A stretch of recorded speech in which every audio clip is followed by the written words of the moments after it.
I would never think that I would have to be here to, I'm sorry. I just never thought I would ever have to be here.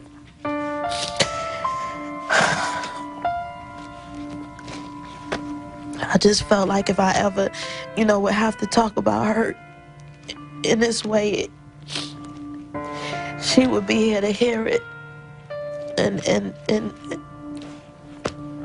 just to sit here and to know that she not here.